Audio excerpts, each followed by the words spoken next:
नमस्कार, मैं हूं हरिशंकर व्यास। सेंट्रल हॉल में आपका स्वागत है। तो कांग्रेस की कार्यसमिति की बैठक हो गई। क्या उससे कांग्रेस में कुछ बदला है? कतई नहीं। उल्टे अपना मानना है कि कांग्रेस ने अपने संविधान में जो संशोधन किया है वह प्रतिगामी है। जब देश में आरक्षण के खिलाफ माहौल बना है, भाजपा हिंदू राजनीति का बारीक खेल रचे हुए है, तो कांग्रेस अपनी पार्टी के भीतर जातिवादी आरक्षण के फार्मूले अपनाकर आखिर क्या साध लेगी? भला ये क्या तुक हुई कि अध्यक्ष उपाध्यक्ष एक परिवार के होंगे तो एआईसीसी के पदाधिकारियों में जातियों का कोटा बनेगा? जाहिर है राहुल गांधी और उनके सलाहकार वक्त की उल्टी धारा को पकड़े हुए हैं। पार्टी और संगठन में जज्बा लाने वाले सुधार नहीं है, लेकिन मोदी सरकार पर हमला करके अपना हवाई किल्ला बनाने की कोशिश है। सोनिया गांधी ने कार्यसमिति की बैठक में प्रधानमंत्री नरेंद्र मोदी पर बहुत तल्ख हमला बोला। कहा कि मोदी सरकार की कथनी और करनी में इतना फर्क है कि सब कुछ हवाबाजी साबित है। चुनाव में नरेंद्र मोदी ने सिर्फ हवाबाजी की। सोनिया गांधी के अनुसार आर्थिकी नीचे जा रही है और कीमतें ऊपर। अब यह अप्रोच भी कुल मिलाकर हवाबाजी है। कांग्रेस का संकट यह है कि वह लोगों का मूड समझ नहीं पा रही है। आज इस पर चर्चा है, मगर उससे पहले गपशप और खास सुर्खियां। शुरुआत सियासी गपशप से करते हैं।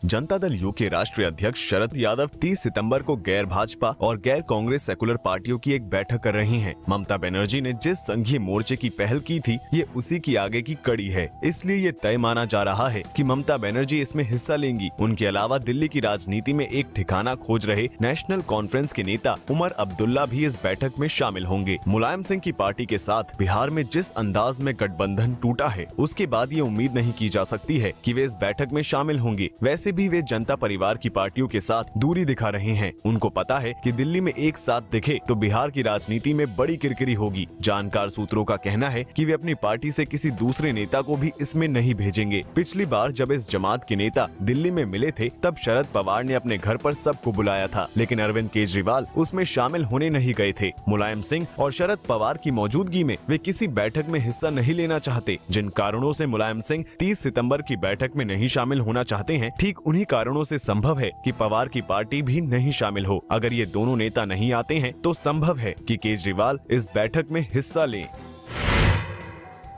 केंद्रीय संसदीय कार्य मंत्री वेंकैया नायडू ने जीएसटी बिल पास कराने के लिए कांग्रेस का समर्थन मांगा है, लेकिन उन्होंने जिस अंदाज में समर्थन मांगा उससे कांग्रेस नेता उल्टे भड़क गए। नायडू ने कहा कि कांग्रेस को अब हार मान लेनी चाहिए और ये कबूल कर लेना चाहिए कि नरेंद्र मोदी टिकने के लिए सत्ता में आए हैं। साथ ही उन्होंने ये भी कहा कि कांग्रेस जब सरकार में थी तो देश के विकास को पीछे खींच कर ले गई और जब विपक्ष में है तो भाजपा सरकार को विकास करने से रोक रही है। ये कहने के बाद उन्होंने कहा कि कांग्रेस को जीएसटी बिल पर सरकार का समर्थन करना चाहिए। इस पर कांग्रेस नेता भड़के हैं। कांग्रेस नेताओं का कहना है कि ये अच्छा तरीका है समर्थन मांगने का। भाजपा कह रही है कि कांग्रेस बहुत घटिया पार्टी है और उसने देश का विकास ठप किया है और उसके बाद समर्थन मांग रही है। ये दोनों चीजें एक साथ संभव नहीं है। प्रधानमंत्री नरेंद्र मोदी ने भी भोपाल, चंडीगढ़, ऋषिकेश और सहारनपुर में कांग्रेस पर जिस अंदाज में हमला किया, उससे भी कांग्रेस नेता नाराज हैं। उनका कहना है कि चुनाव के समय विपक्षी पार्टियों पर हमला करना अलग बात होती है, लेकिन चुनाव के बाद लगातार विपक्ष को उसी अंदाज में गाली देते रहना संसदीय राजनीति के लिए ठीक नहीं है। कांग्रेस अब सरकार के साथ सहयोग नहीं करने जा रही है। समय से पहले शीतकालीन सत्र बुलाने का शायद यही कोई फायदा हो। भारतीय जनता पार्टी इन दिनों हर छोटी बड़ी जीत को बिहार चुनाव से जोड़ रही है। भाजपा नेता हर हाल में ये स्थापित करना चाहते हैं कि नरेंद्र मोदी की लहर अभी चल रही है। तभी दिल्ली विश्वविद्यालय छात्र संघ में सभी 4 पदों पर मिली जीत को मोदी लहर बताया गया। इसी वजह से भाजपा ने जवाहरलाल नेहरू यूनिवर्सिटी में छात्र संघ के चुनाव में सिर्फ एक पद जीतने को बड़ा राजनीतिक मुद्दा बनाया और भाजपा के राष्ट्रीय अध्यक्ष अमित शाह ने ट्वीट करके इस पर बधाई दी। दिल्ली विश्वविद्यालय छात्र संघ का चुनाव जीतने के बाद जीते हुए चारों पदाधिकारियों ने मीडिया में आकर अपनी जीत का श्रेय नरेंद्र मोदी को दिया। उन्होंने कहा कि मोदी लहर के कारण उनकी जीत हुई है। JNUSU की जीत का श्रेय भी मोदी को दिया जा रहा है। इन दोनों केंद्रीय विश्वविद्यालयों में जीत का भाजपा ने बड़ा माहौल बनाया है। तमाम बड़े नेताओं ने ट्वीट किए और टेलीविजन पर बाइट्स दी। भाजपा के एक जानकार नेता का कहना है कि बिहार में करीब 78 लाख नए वोटर हैं। हर विधानसभा क्षेत्र में औसतन 30,000 नए मतदाता हैं। इनका वोट निर्णायक होगा। सो भाजपा डूसू और JNUSU की जीत का डंका बजाकर युवा मतदाताओं को बताना चाह रही है कि युवा अब भी नरेंद्र मोदी के दीवाने हैं। दोनों विश्वविद्यालयों में बिहारी छात्रों की संख्या भी अच्छी खासी है, इसलिए भी भाजपा के बिहार अभियान के लिए ये जीत बेहद अहम है। अब आज की सुर्खियां ये लीक से कुछ हटकर है और इनसे देश की दशा दिशा को बूझ सकेंगे।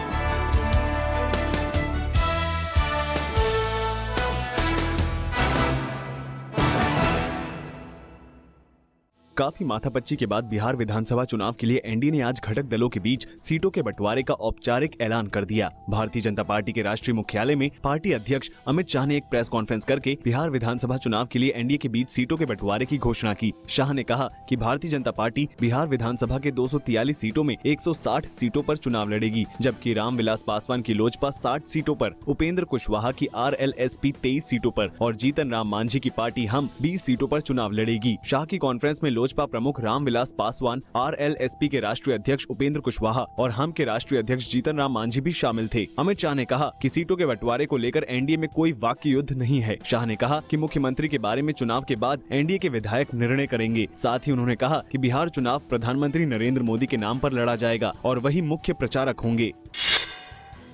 बम्बई हाईकोर्ट ने आज महाराष्ट्र सरकार को करारा झटका दिया है। हाईकोर्ट ने महाराष्ट्र सरकार के 17 सितंबर को मीट की बिक्री पर से प्रतिबंध हटा दिया है। गौरतलब है कि जैन समुदाय के पर्युषण पर्व को लेकर महाराष्ट्र सरकार ने मुंबई में मांस की बिक्री पर 4 दिन के लिए प्रतिबंध कर दिया था, जिसके खिलाफ मांस कारोबारियों ने हाईकोर्ट का दरवाजा खटखटाया था। पिछले हफ्ते विरोध और नाराजगी के बीच मांस की बिक्री पर प्रतिबंध को 4 दिन से घटाकर सिर्फ 1 दिन 17 सितंबर के लिए कर दिया गया था। हाईकोर्ट ने इस मामले की सुनवाई में पिछले हफ्ते कहा था कि मुंबई एक मेट्रोपॉलिटन शहर है और मांस की बिक्री पर इस तरह का सीधा प्रतिबंध फॉर्मूला नहीं हो सकता। महाराष्ट्र सरकार के मांस बिक्री के प्रतिबंध के फैसले का विपक्षी पार्टी कांग्रेस, एनसीपी, मनसे समेत सरकार की सहयोगी पार्टी शिवसेना ने विरोध किया था।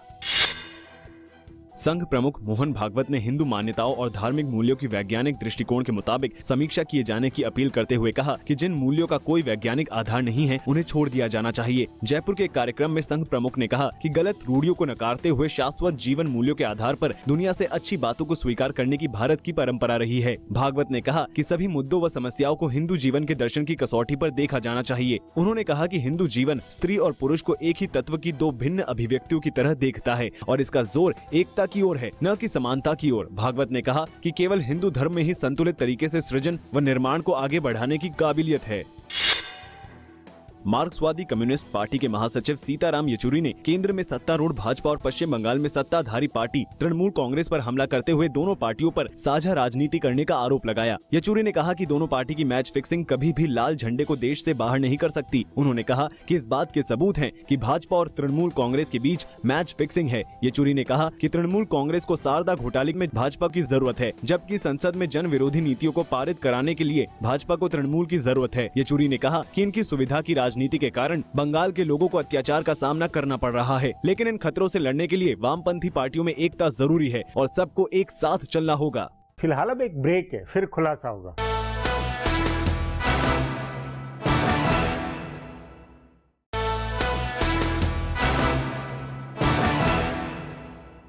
सचमुच सोनिया गांधी ने कांग्रेस कार्य समिति की बैठक में मोदी सरकार के खिलाफ जैसा हल्ला बोला उससे लगा मानो इसी मकसद से कार्य समिति की बैठक थी। लेकिन इससे कांग्रेस के अपने संकट का हल भला कैसे निकलता है? जनता की निगाहों में कांग्रेस का ग्राफ जस का तस है। हल्ला बोल से कांग्रेस जनता के दिलो दिमाग में जगह नहीं बना सकती। इस पर आगे चर्चा करें, उससे पहले देखें मेरा ये खुलासा।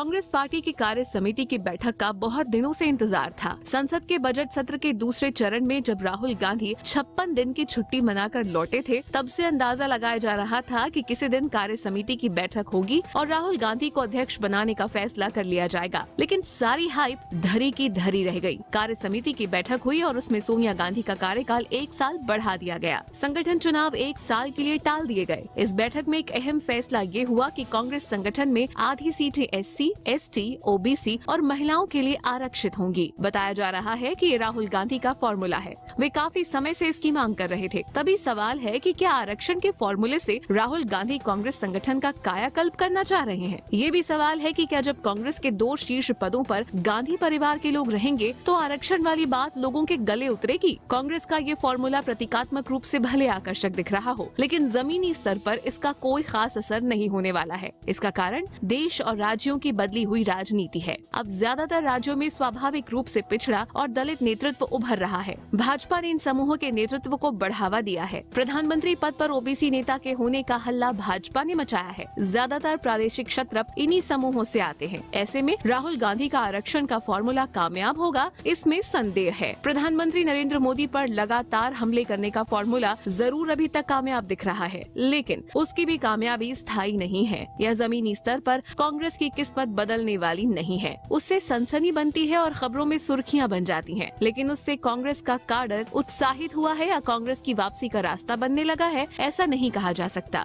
राज्यों में नगरपालिकाओं में कांग्रेस की लगातार हार इसका सबूत है कि कांग्रेस अभी 2014 वाली स्थिति से बाहर नहीं निकली है। कांग्रेस कार्य समिति को कायदे से पार्टी को मजबूत बनाने के उपायों पर चर्चा करनी थी, लेकिन उसका सारा जोर नरेंद्र मोदी पर हमला करने का रहा। सोनिया गांधी ने बहुत तल्ख हमला किया और मोदी को हवाबाज बताया। इससे दोनों नेताओं के बीच जुबानी जंग छिड़ गई, जो 1-2 दिन चलने के बाद अपने आप ठंडी हो जाती है। कांग्रेस कार्य समिति में आगे की कोई रूपरेखा नहीं बनी। 20 सितंबर को दिल्ली में किसान रैली करने का फैसला हुआ। इससे पहले अप्रैल में ही कांग्रेस ने किसानों की रैली की थी। 6 महीने में दिल्ली में हो रही दूसरी रैली से कांग्रेस क्या हासिल करना चाहती है, ये भी समझ से परे है। कांग्रेस के सामने सिर्फ नीतियों या कार्यक्रमों की कमी नहीं है, बल्कि नेतृत्व का भी बड़ा संकट दिख रहा है। पिछले 15 महीने में नरेंद्र मोदी के नेतृत्व को लेकर सवाल उठे हैं, लेकिन राहुल गांधी के नेतृत्व के प्रति लोगों की आस्था नहीं बहाल हो पाई है। अब भी कांग्रेस और उसकी सहयोगी पार्टियों और यहाँ तक कि सत्तारूढ़ गठबंधन में भी सोनिया गांधी ज्यादा स्वीकार्य नेता है। कांग्रेस को जल्दी से जल्दी ये संकट सुलझाना होगा। अब एक ब्रेक है, उसके बाद कांग्रेस कार्य समिति की बैठक के मायनों पर चर्चा करेंगे।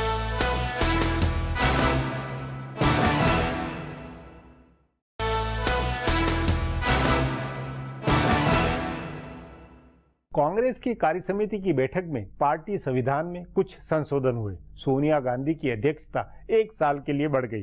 राहुल गांधी नंबर 1 नहीं बने। वैसे कार्य समिति की बैठक को कांग्रेस के मनोबल की कसौटी पर कसे तो लगेगा कि सोनिया गांधी और राहुल गांधी दोनों परम संतुष्ट है। इस पर चर्चा के लिए आज मेरे साथ वरिष्ठ पत्रकार नीरजा चौधरी है।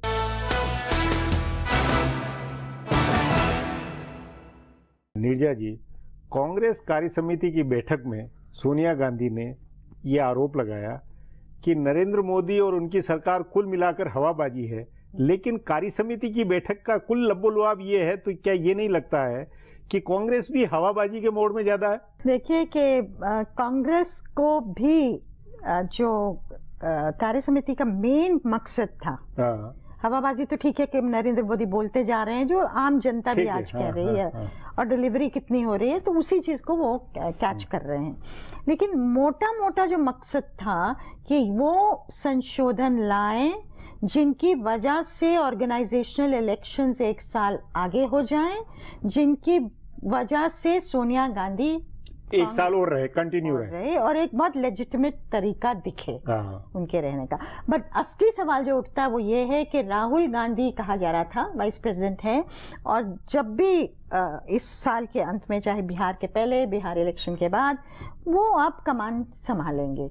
नहीं, पर वो नहीं संभाल रहे हैं, तो वो हवाबाजी साबित। हाँ, इसका मतलब यही हुआ ना कि पार्टी की सोची समझी रणनीति, राहुल गांधी का अपना निर्णय और सोनिया गांधी का अपना निर्णय, इसका लबो लबाब यही है कि इस समय राहुल गांधी वाइस प्रेसिडेंट ही रहेंगे और सोनिया गांधी कंटिन्यू करेंगे। नहीं, पर इसका क्या आधार है? क्यों ऐसा? क्योंकि डर है क्या कि जो विधानसभा चुनाव होने वाले उसमें एक के बाद एक हार की संभावना है, इसलिए राहुल गांधी पर हार का ठिकाना क्या? किस तरह की बातें ये? मुझे लगता है कि उसका कुछ खास फर्क नहीं पड़ता है कि उनके सिर पे ठीकरा फोड़ा जाएगा। आगे के चुनाव जो आ रहे हैं, नहीं तो ये नहीं लगता कि आत्मविश्वास, भरोसे की कमी है? जो देखिए, जो प्लस साइड है इस डिसीजन का, जो कई लोगों ने ये तर्क दिया है कि कांग्रेस 44 सीटों पे आ गई है। कांग्रेस की जो आज जरूरत है वो ये है कि अपने सीनियर लीडर्स और अपने यंग लोगों को इकट्ठे लेके चला जाए। और सीनियर लीडर्स का राहुल गांधी के स्टाइल के बारे में एक शंका रही है, उनको पसंद नहीं रहा, उनको लगता है राहुल गांधी उनको किनारे लगा देंगे, जो भी है। हालांकि राहुल ने कुछ अलग चीजें कही हैं हाल में, और सोनिया गांधी का कंटिन्यू करना बेहतर होगा, नंबर 1। दूसरा जो कारण है कि जो ऑपोजिशन की लाइक माइंडेड पार्टीज हैं वो सोनिया गांधी के साथ ज्यादा कंफर्टेबल हैं। नहीं, लेकिन ये नीरजा जी, ये तर्क आज से 15 महीने पहले भी थे, 2 साल पहले भी थे, तो ये यथास्थिति के मोड़ से कोई एडवेंचर, कोई साहस लेने वाला नहीं मामला बन। यथास्थिति जो आप कह रहे हैं लोकसभा के बाद भी है, ये तर्क वही हाँ बिल्कुल था। और फिर तो राहुल गांधी थोड़ा पीछे थे। अब जो सबैटिकल के बाद नया जो राहुल गांधी का चेहरा दिखने में आया है, जो पार्लियामेंट में उन्होंने नई जान फूकी है, तो उसके मद्देनजर लग रहा था कि राहुल, जो सवाल उठ रहे थे ये नहीं कि करेंगे कि नहीं, बट कब करेंगे।